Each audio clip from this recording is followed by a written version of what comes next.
Let's introduce Isaac Bolden, who I can remember meeting Isaac the first time in 1973 when I did my round of interviews for Walking to New Orleans, which then became Rhythm and Blues in New Orleans. And if ever there was a hustling young man, I think Isaac was it. Really pushing his product. I didn't realize, Isaac, by then you'd started the Soul-In label Yes. in 1966. Can you tell us a bit how you started Soul-In and the problems you had with, once you've got your record, how you promoted it and so on? Well, the promotion part of it was you had to work the disc jockeys. You had to constantly push them. You had to have a rapport with the disc jockey, which wasn't too hard. By me being young at the time, they were very receptive to me, very receptive, and they liked the records. But you would do where the artists would go on jobs for the disc jockeys, because they all had hops or something. They made appearances. The artists would make appearances for the disc jockeys, and in turn they would get their records played, which was easy. And if you had a good record, they would play it. There was no problem. And I had good records, so I didn't have any problem, you know. And what I would do, my whole thing was, I didn't just think of New Orleans, I thought of the whole country. And my thing was, if I can get enough interest here, then I would license the record to someone like Atlantic, or at the time, it was Dover Records in New Orleans. That was a distributor. They distributed nationwide. But Cosmo Matassa's distribution, he had distributors in each state or each major city, but he was based in New Orleans, and he would put the records, would ship them all over the country and take the promotion, but it had to be take over the promotion and the marketing and distribution. So and it's the same formula that like Atlantic would do. If I had because I licensed records back then to Atlantic, get it hot in New Orleans, create some interest through radio and sales. And they would, someone would contact me from Atlantic. Either I would pitch it to them, and they would, either the disc jockeys, I was tight with all of them, would say, well, we have this record that's happening, and then I would make a deal and license it to Atlantic. And I dealt with Jerry Wexler at Atlantic and Ahmed Erdogan. And that's about, and they would take over the radio part. Matter of fact, with the guy that I was working with way back then was Tony Owens. We set up with Atlantic where they sent him on a promotional tour where he worked for disc jockeys in all the major cities. They paid him, and in turn, the disc jockeys paid him. And in turn, he would play for them at different venues that they represented too. And that's how we did it then. That's how I did it. I wanted to mention that Isaac it makes him sound like a record man, but Isaac had his finger in a little bit of everything. Yeah. He was a session musician on a whole lot of people's records, Johnny Adams, and just name them. Oh yeah, piano player. I wrote, arranged, produced. Yeah, so I had my own label. I did the whole. I was the whole package. Yeah, I was everything but the artist. Yeah. So he was very unusual. I mean, he did everything, and then he had the record company and licensed it on top of Right, that. and did the promotion, the marketing. Like when Cosmo went out of business, I dealt with All South in New Orleans, and I manufactured the records. They had a pressing plant in Coldwater, Mississippi, called Plastic Products, They manufactured That the, was Buster Williams, wasn't it? Yeah. Yes. they manufactured the, pressed the records and have them drop shipped to All South. That's Go ahead. that's how it was done. But I did it all. But I wasn't the artist. But I think you had a lot of vision, because you were not thinking about establishing your record company because you knew that was a That's too tough of a job. too tough. Get it hot and then license to the majors. There you go. That was my whole thing. You mentioned Larry McKinley, who was a Yeah. very, very influential disc jockey, and but Larry did one of the things that disc jockeys always do. He had other activities, and one of his great activities was launching record labels. Now, do you remember when he helped to launch Minute Records in 1959?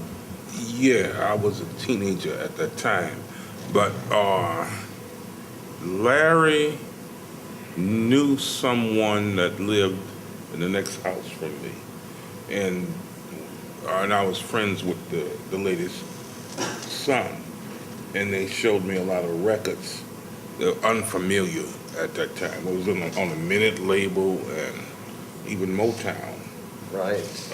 label, because I had never heard of those companies. And Larry was involved in the promotion. Right. Yeah. And then he helped to launch NOLA Records, didn't he? Well, he was mid-sixties? involved in, I don't think he was a part of the company. It was my understanding he wasn't a part of the company. He was,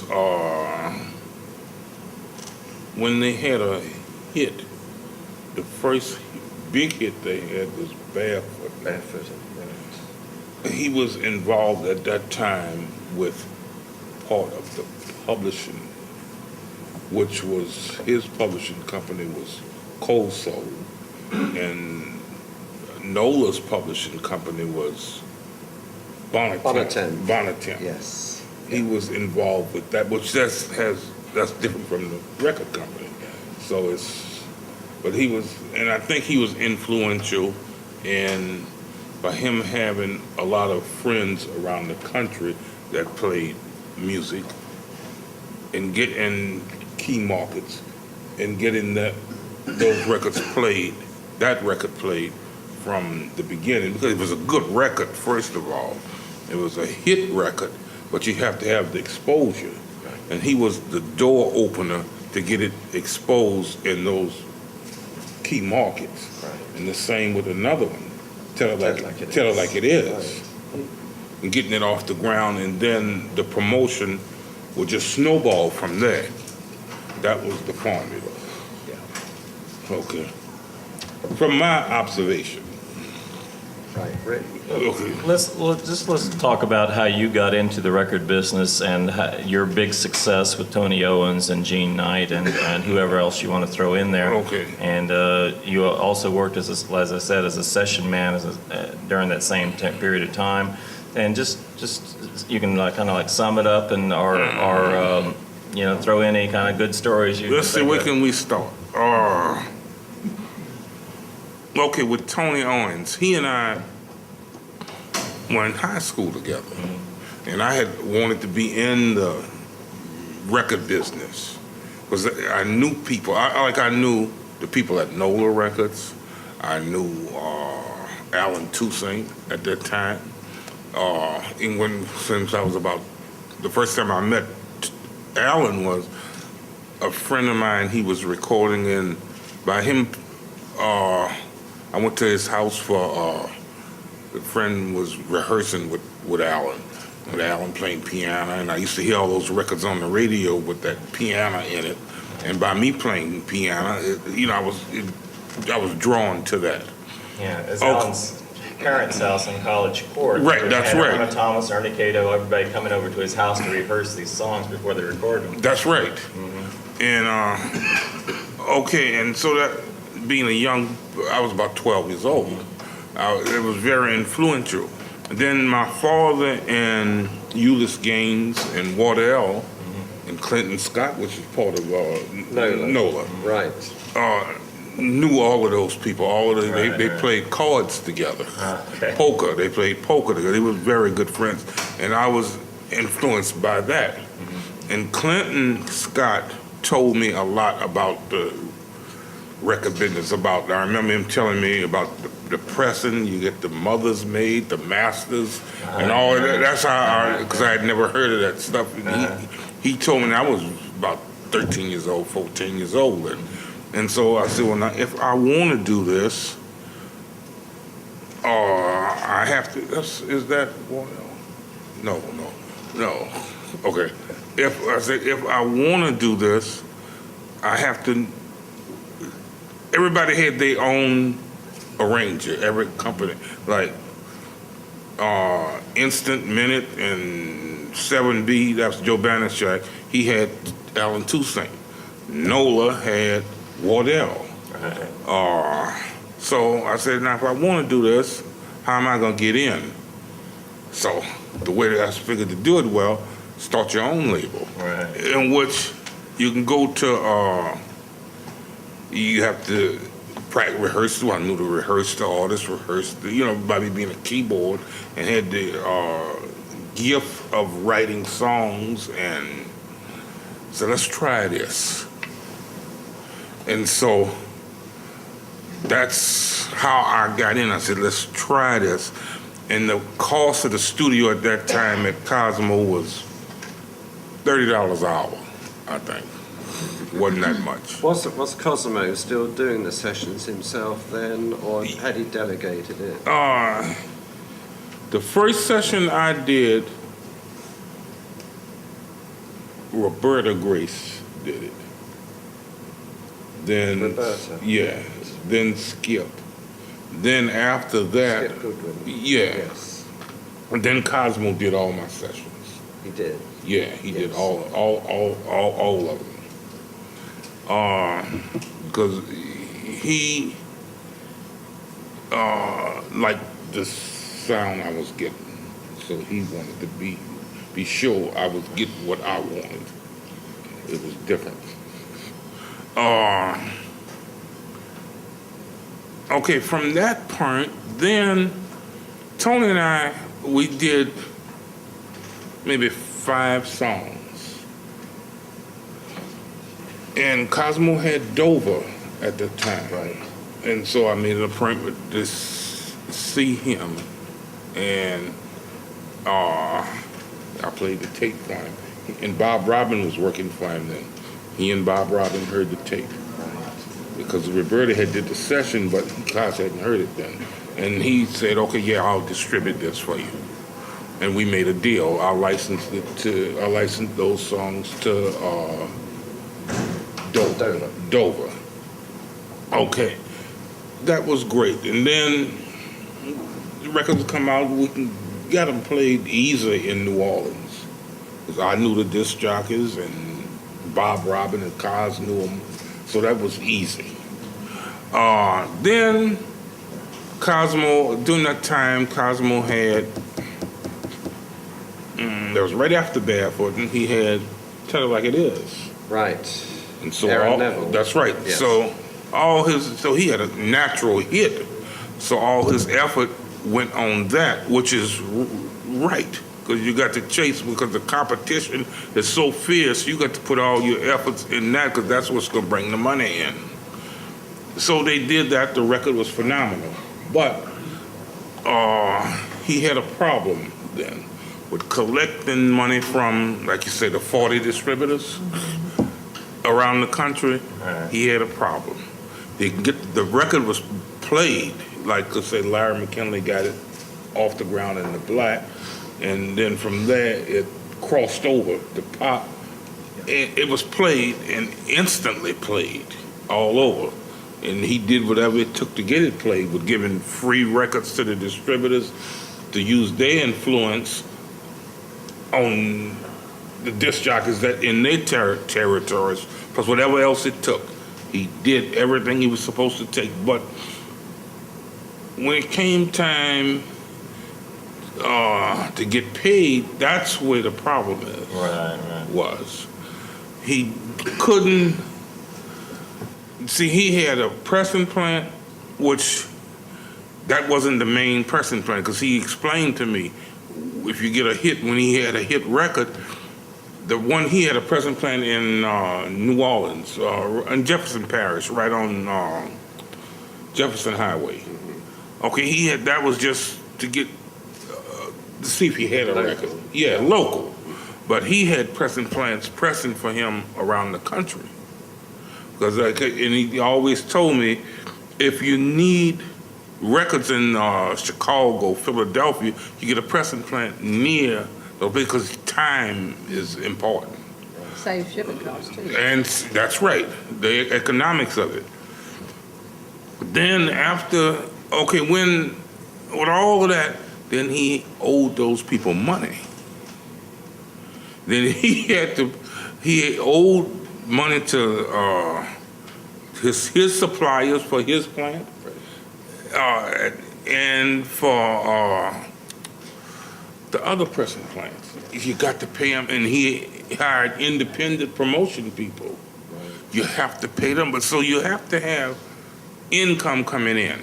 Your income is going to come in from the records you sell. Yeah. The records you sell through to the distributors, they have to pay you so you can pay your suppliers and keep the ball rolling. So you learned a hard lesson from that, didn't you? Yeah. So if you so what happened? He wasn't able to collect, and then he had his staff working. He wasn't able to collect from the distributors, and the whole thing just, That was it. That was it. Yes. Yeah. That was it. Okay, thanks, Isaac. And I think this also illustrates the problems. Tell It Like It Is was on a small label, Parlo. Parlo. It was literally the first release, and The they first had, one just- they had no follow-up releases to be a hit, and No album. no album, and so therefore the distributors had no reason to pay That's to right. pay the bill. Yeah. Now Cosmo was handling, that's Dover, was handling all that. But when Dover went out of business, I said, I'm gonna do it myself.